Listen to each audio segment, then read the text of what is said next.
енгізілген төтенше жағдай режимі өз нәтижесін берді. Бүкіл еліміз бойынша конституциялық заңдылық орнатылды. Но террористы по-прежнему наносят ущерб государственному и частному имуществу. Армысыздар, кеші жарық ешкісі арғағайын, бұл не дейді арнасы? Мен Думан Мұхаммедкәрім. Бүгін Наурыздың 11-і 12:30 мен осы эфирді жазып алып жатқан кез. Кеше түнде маған сенсациялық ақпарат келіп түсті.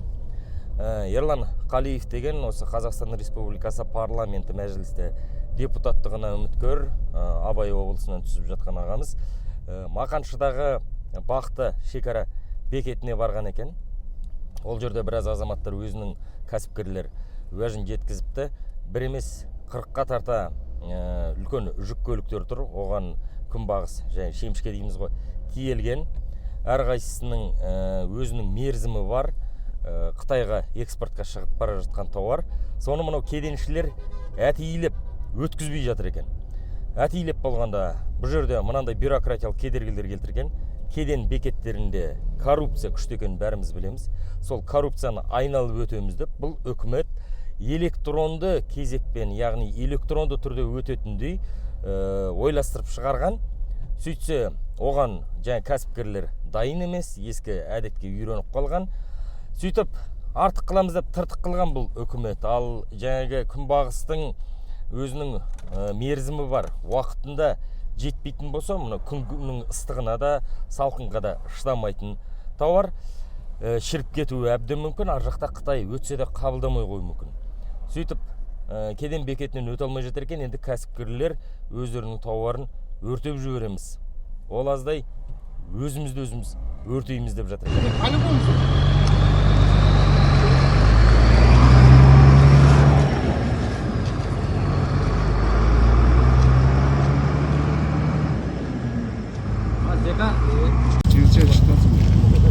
Не себепті мен өзім заңгермін, иә, Қазақстанский международный бюро жайына бақылауда сөйлейтін жігіт емес. Да,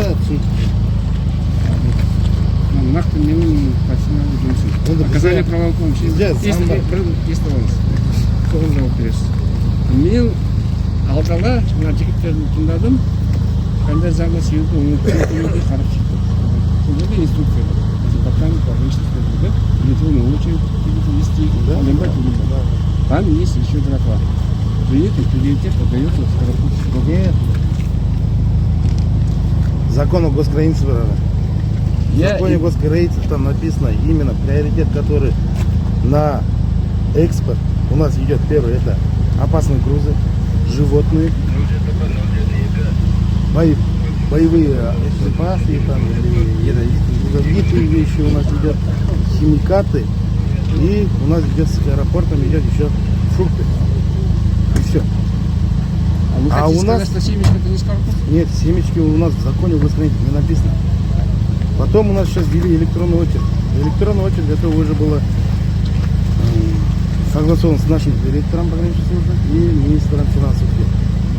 Там нигде не указано, ни в каком пункте, что семечки или экспорт у нас расширяется, что они проходят без этого. Это не написано. Я вам даже могу это все записывается, да? Да, потом да. И этот договор могу вам показать. Покажите. Да, покажу. Потом хочу сказать, что просто факт того, что семечки в категории скоропутства доказывается фитосанитария дает гарантию месяц, на месяц. То есть сейчас подводные условия, это же она категория фруктов будет не У нас договор выше или закон о госгранице выше? У нас закон выше. Ну у вас есть инструкция. Инструкция, мы по закону работаем. То есть вы хотите сказать, что вы руководствуетесь законом, и вам пофигу, что у этих людей будет что-то гнить, потому что закон вас обязывает. Если они будут какую-то взрывчатку... Если мне указание будет... А от кого вам если указание? Указание, в письменном виде указание будет с руководства, что если семечки приоритет пускай без очереди проходят, тогда я запущу. Пока у меня такого указания не было. А теперь вы Конституцию знаете, да? Конституцию знаете? Да. Дискриминация не допускается, да? Да. Что граждане Республики Казахстан имеют законные права, да? Теперь вы хотите, я вам перспективу сейчас нарисую. Вот эти у одного здесь 200 тонн гниют. потому что было тепло это. У одного 20 тонн, да? О, бақтыда міне 25 күн болып тұрғанына.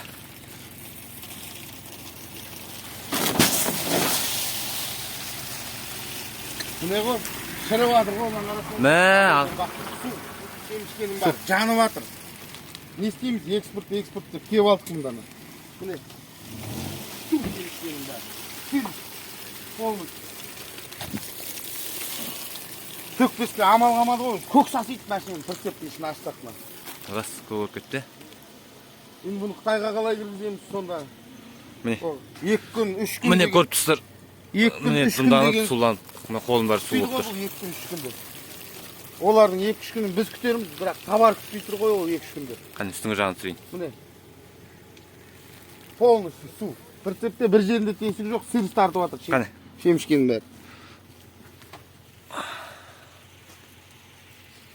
Су болып жатыр аның бәрі.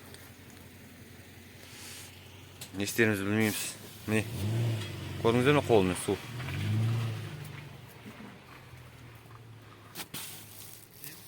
Мынаның бәрі су болып жатыр ғой рас. Бақты да тұрмыз.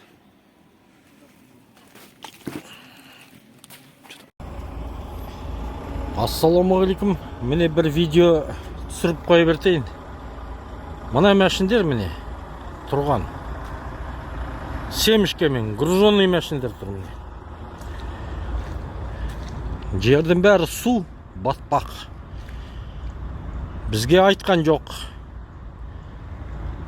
Экспортты кіргізбейміз деп. Экспорт кіре берет, кедергі жоқ деген соң семішке басып келдік. Келген соң енді тұрғызып қойды.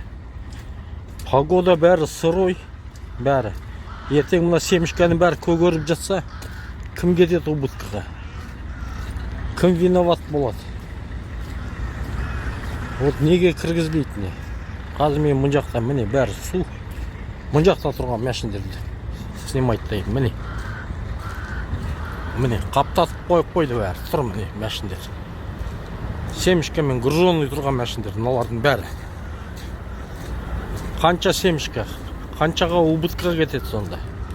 Кім кетеді? Бұл Қазақстанның производствосы. И өз қазақстандықтарға осындай кедергі жасап, міне, семішке кірмейді, анау мынау деп Қытайға сөйіп жатыр. Міне мәшіндер бәрі, міне. Міне, груженный тақ жоғы. Семішкемен тұр, ешкім білмейді. Бәрі чулап жүр. Міне осы видео. Жан-жақтан Россиянан, Беларустың, Европаның машиналары бір фирманың өзінде 5000-2000 машинасы бар например. Қазір Харбос жақтағы да бөлістіңде қоя салат өтшектеміз. Сонда біздің не машинамыз жүрмейді, не біздің жұмысымыз жүрмейді. Короче, фрак деген көтеріліп жатыр. Қазір фуран бағасы қымбат. Оны хочешь не хочешь соларға шығарамыз. Итогында ол товар барда, нарыққа барған кезде базарға ол қымбатқа сатылады. Өйткені шығарым деп. Итогында қарапайым халық страдать етеді. Негізі, в первую очередь, бар мәселенің бәрі ол таможнядан басталады ғой негізінде, сауданың бәрі. Ол сосын жиналыста экспорт, скоропорт поширяется деген. Ол зеленый коридор оған очередь деген нәрсе жоқ деген. Енді экспортты біздің таможня еш қарсылығы жоқ, кіргізіңдер деп отыр. Таможня поддержка беріп отыр. Вот погранслужба бізге қарсылығын білдіріп, короче, біз кіргізбейміз дейді, экспортты кіргіземіз егер электронный очередь болса ғана. Жоқ, мұнда мен ғана жігіттен кеше бір заңнамаларды қарадым. Мысалы, мұнда тек қана бақты емес қой. Басқа жерде ана жерде инструкциядан нақты көрсетілген.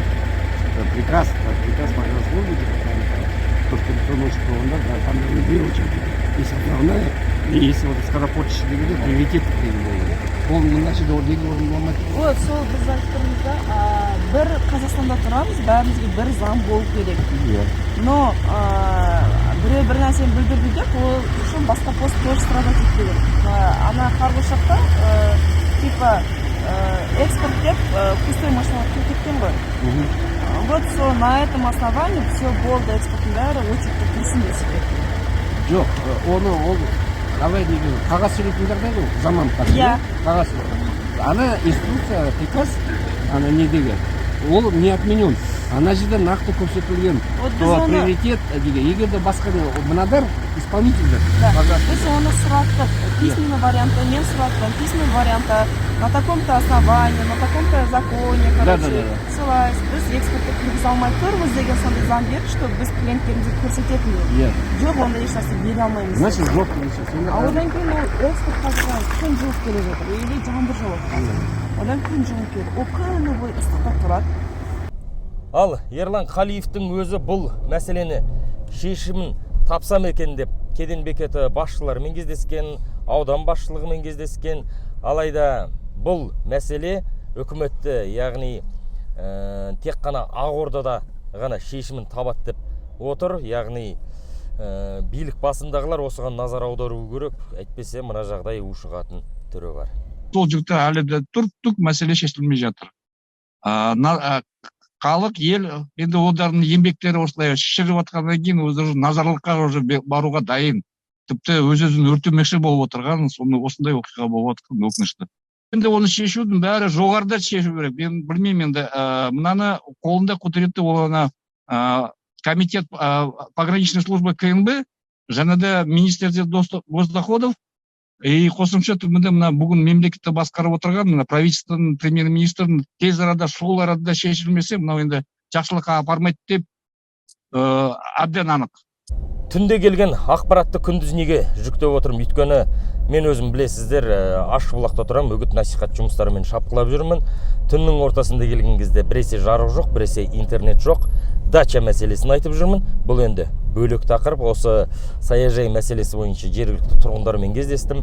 Түнгі сағат 12-ге дейін өзі сол жерде саяжай мәселесімен тұрғындармен және аудан басшылығы келіп кездесуін өткізді. Оны тікелей эфирде тараттым.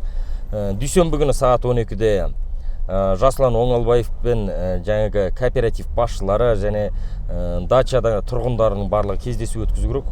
Яғни дүйсенбі күні сағат 12-де сол кездесуден тікелей эфир күтіңіздер. Ал енді мынау Мақаншы, яғни Бақты кеден бекетіндегі кәсіпкерлердің жан айқайын билік басындағыларға, жалпы қоғамға жеткізу үшін барынша күшімізді салуымыз керек. Сондықтан осы видеоның сілтемесін барынша таратып жіберулеріңізді өтінемін. Әрқашанда бірге болайық. Кеші жарық, ешкісі арғағайын. Енгізілген төтенше жағдай режимі өз нәтижесін берді. Бүкіл еліміз бойынша конституциялық заңдылық орнатылды. Но террористы по-прежнему наносят ущерб государственному и частному имуществу